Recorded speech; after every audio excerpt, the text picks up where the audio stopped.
Hello everyone, and welcome to this tarot reading on today, the 27th of December 2023.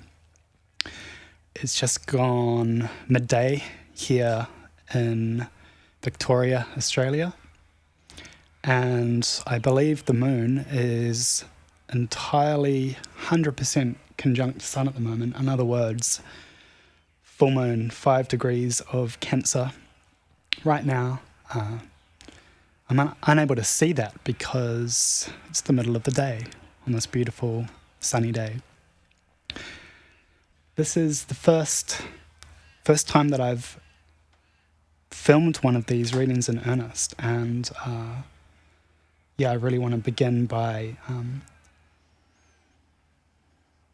asking for clear thought and clear vision and clear language as well, that I might be a suitable recipient for this transmission, and that I can conduct and transfer this transmission through as clearly, concisely, and fully as possible for us all today. So just wanted to open with that. Full moon is always a really good time for setting intentions. It's huge energy, a lot of creativity, and a lot of light being reflected back at Earth right now. And I've been personally setting my own intentions as we head into the new Gregorian year. For me, I intend to make my presence more felt in my community and in my communications with others, and my presence both locally in my community and further afar. I really want to grow and expand out and meet a lot more people, have a lot more conversations, collectively see and realize the huge shifts that are taking place on Earth at the moment, and shifts which we are so lucky to be here and present for. So lucky. And I really have been sitting back and observing things the past few years whilst the collapse has catalyzed massively. And it feels like, for me, now is the time to step into my authority more as a member and participant, as an agent in this quantum leap. So one of the ways that I am manifesting these intentions is by filming videos like this. So thank you for being a witness to this. I really hope that we get something out of this together, and I'm just really grateful that that we live at a time where here I am sitting at this beautiful table on a sunny afternoon, looking out over a olive grove to my right and vineyard to my left, which are both very, very green with abundant fruits growing. We just had a lot of rain, thunder and lightning, and I get to share this experience with you, so thank you. Anyhow, let's move on to the reading. So I'm using quite a unique tarot deck, actually. This deck is called the Tarot of the Sephiroth, and the deck was created by Dan Staroff, the artist, and Josephine Morey and Jill Stockwell. Thank you to all three of you for creating this beautiful and very rare deck. This tarot is grounded in the framework of the Tree of Life, and the sort of Kabbalah mysticism. And so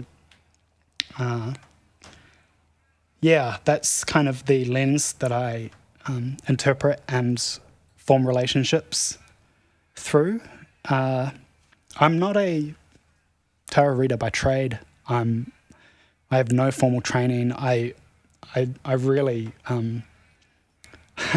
I was given this deck. I didn't even by it myself. I didn't really have any interest in the tarot, but was given it. And that was around about 8 years ago now. And since then, I've just been studying and performing my own personal practice and sharing that with a few close friends from time to time and family. So yeah, I guess what I'm saying is, take what I say with a grain of salt. It's probably a little bit different to other types of tarot reading and frameworks. I think that's a good thing. I think it's a fresh approach that personally I find really illuminating. And yeah, I hope I can share that light with you. And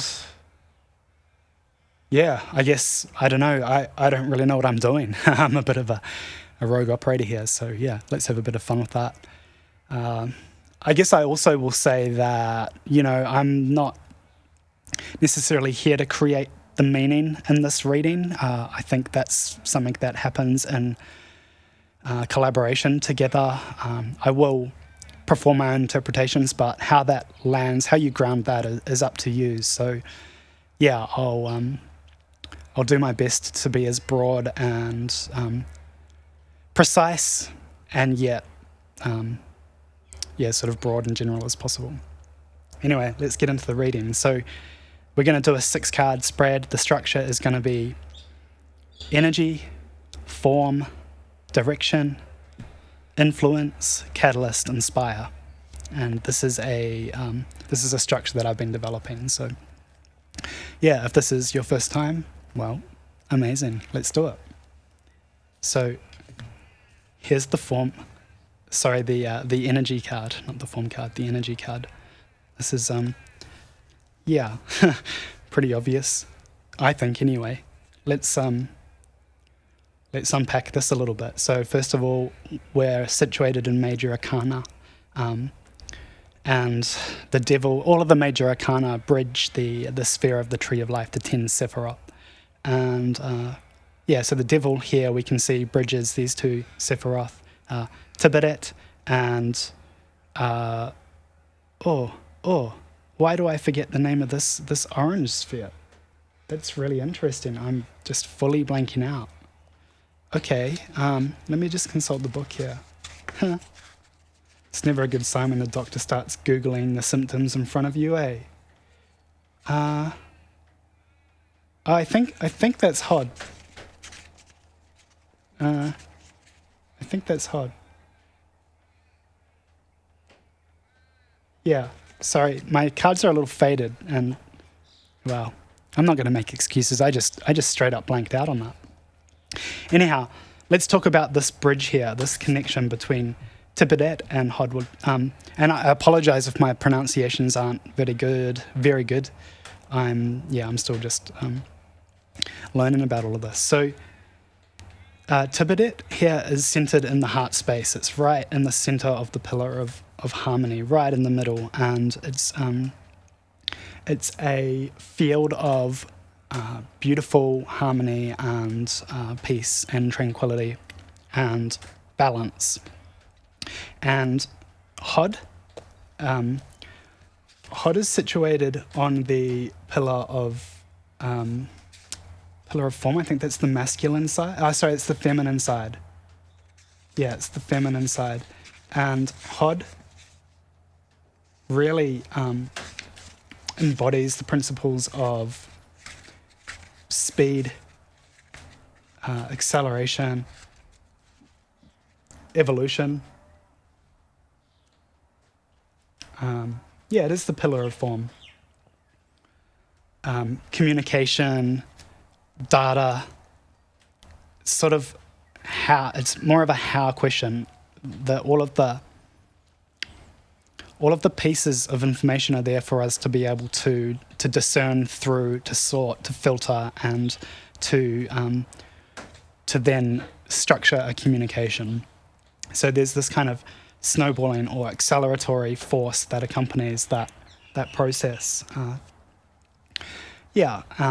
So that's the essence of this reading that we have today. I really do hope that I am bestowed with some of the the gifts of this energy, because to be honest, I feel pretty humiliated that I just completely blanked out on that sphere.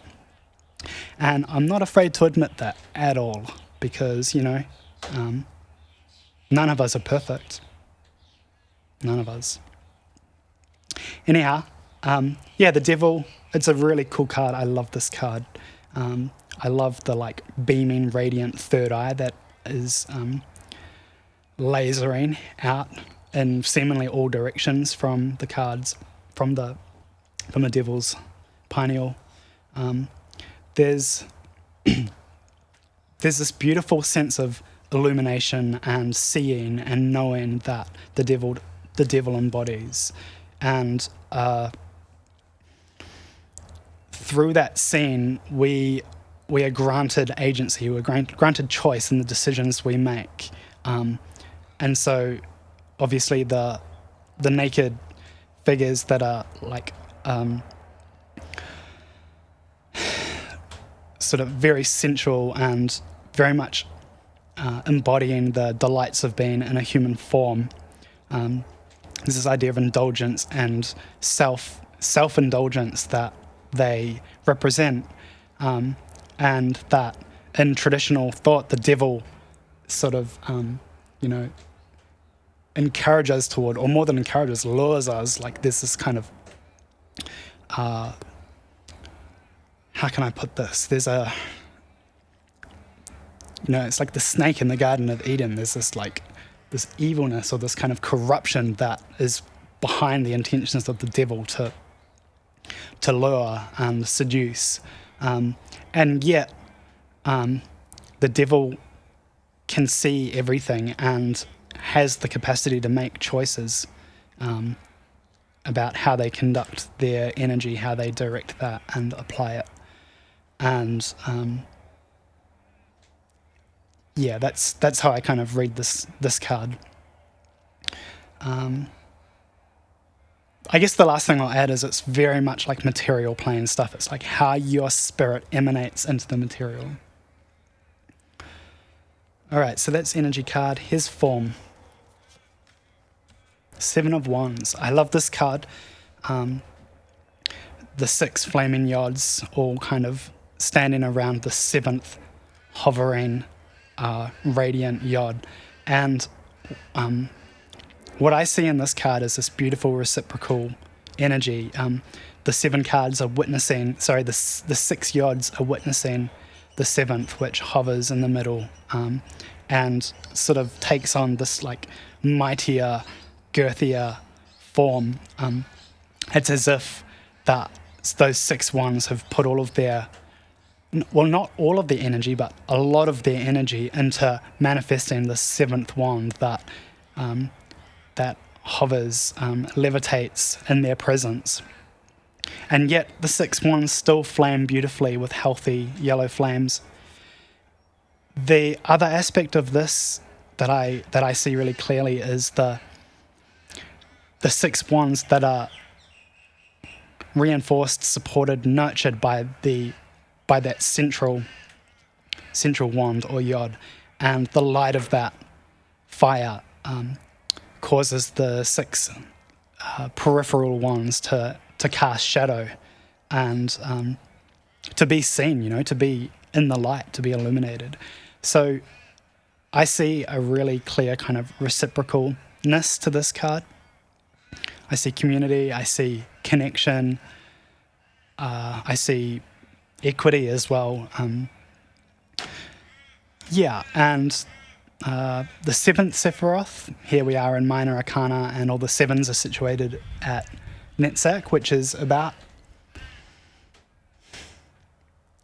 Netzach is a field where we are immersed in the understanding of what it is that we need.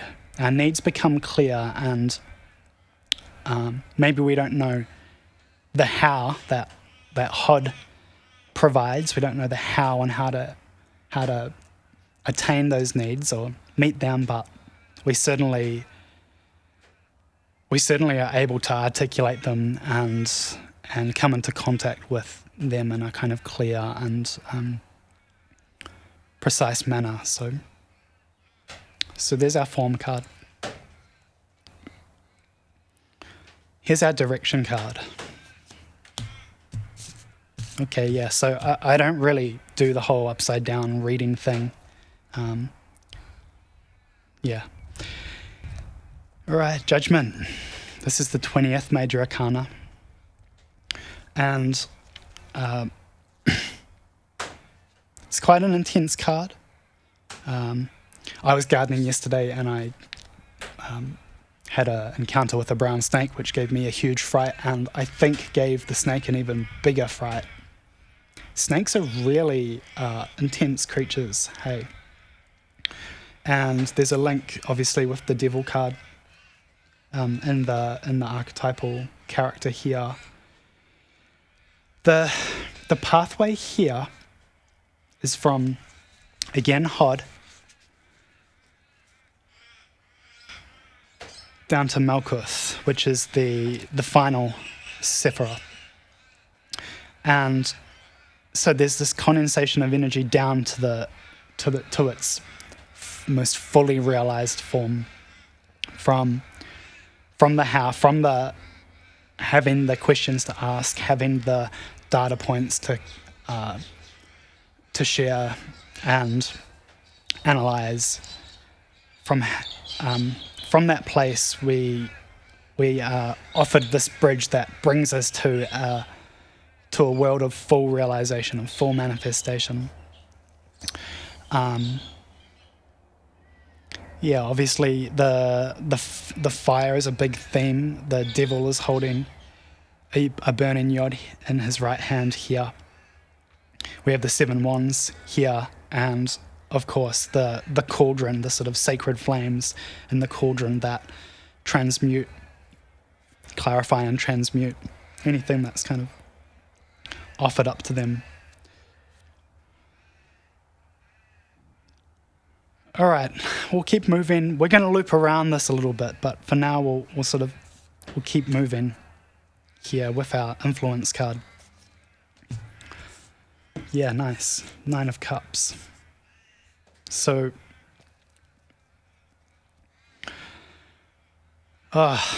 such a nice scene. Just this water flowing down to its eventual manifestation as this beautiful lotus blooming out of the water. So the 9s are all situated at Yesod, which is the sphere of sort of pregnancy, of fertility. It's a very feminine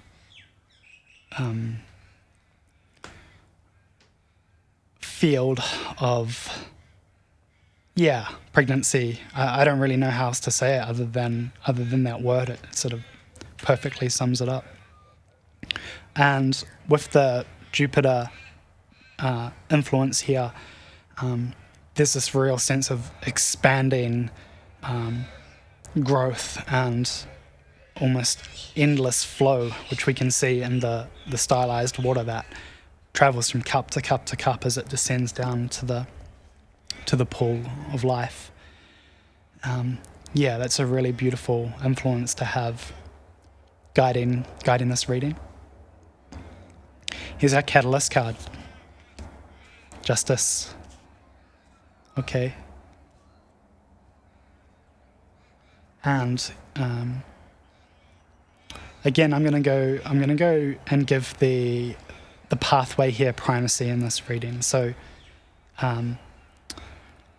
again, Tipidet, beautiful sphere of harmony, balance, and Gerbera, which is a very martial energy.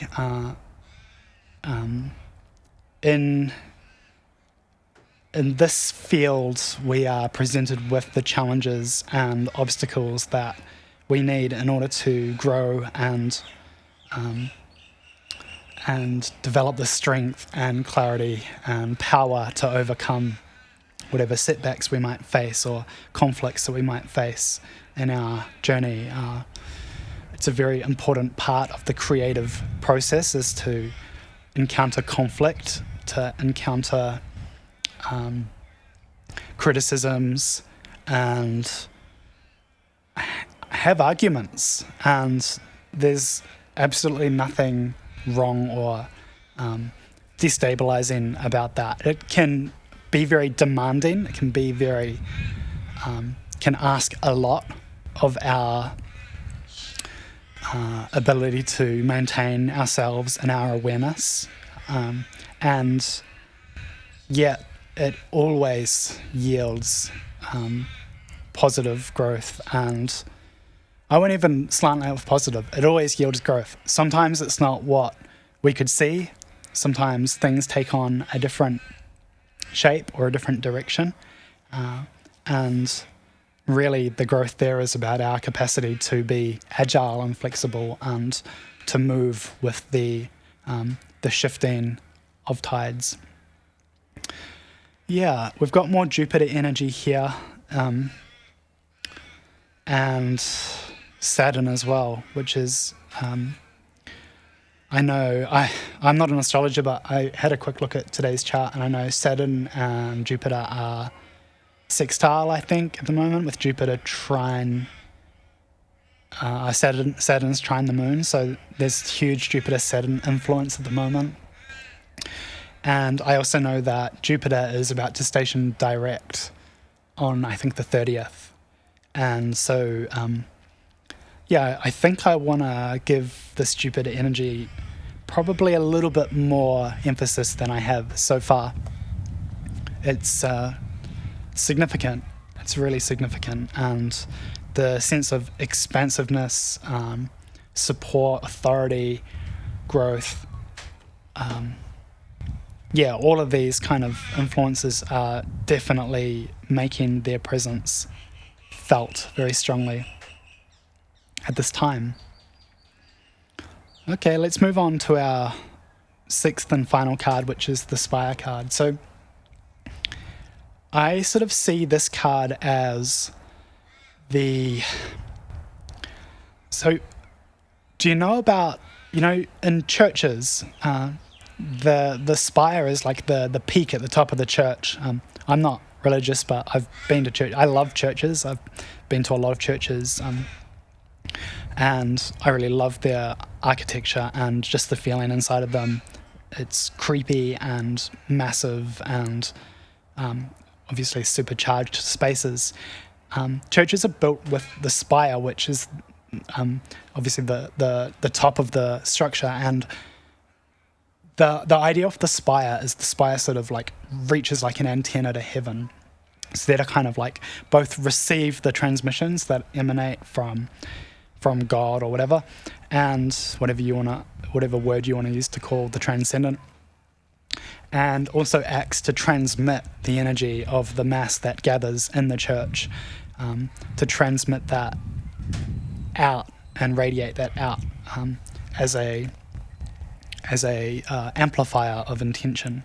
So that's why I chose to use this word or this container for the last card, the Spire card. You can also think of it like the word inspire, conspire, respire, this idea of like breathing with or breathing in or breathing out. It influences and reminds us or brings us to a place of meditation within the breath of life, or the inwards and outwards flow of energy. So the Spire card for this reading is Temperance, which is beautiful. There's a lot of moon happening here. I'm just going to look at the guide for the deck here, because it's not super clear what the Sephiroth here is. I can see Yesod, which is the nines, the bottom here below the winged Raphael figure, the kind of archangel that is there to provide protection. And it's so beautiful looking at the collaboration here between the Diana figure, the archer, who is like pouring these cups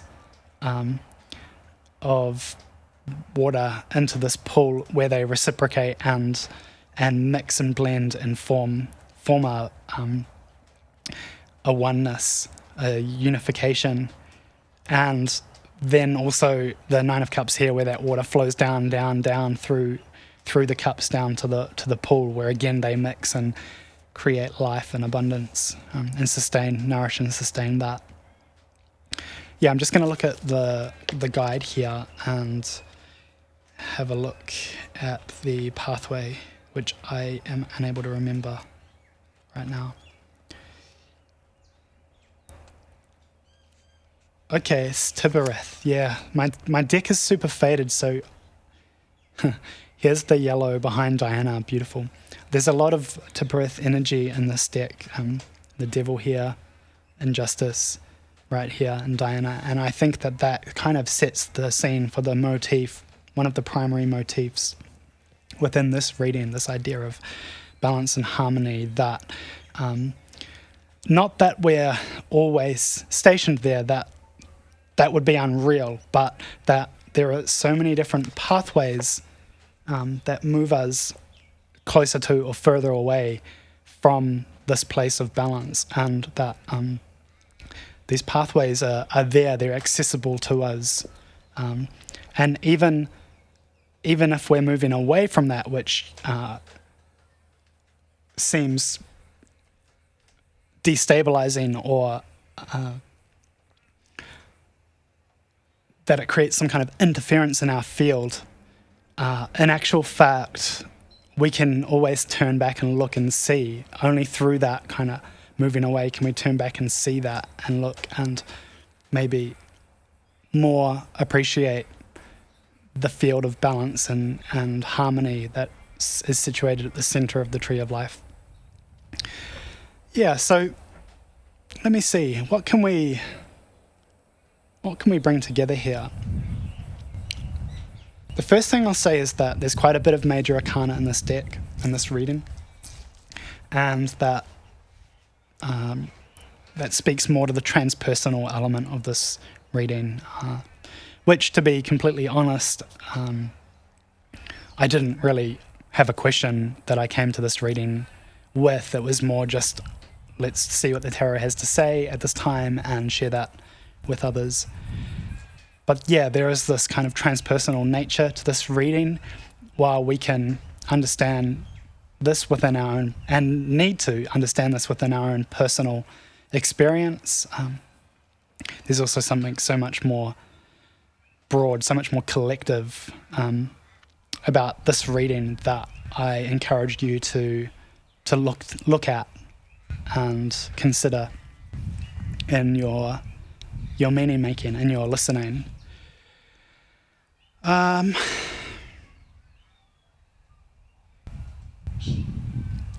Yeah. I don't know. I think I've probably said everything that really needs to be said about this reading. So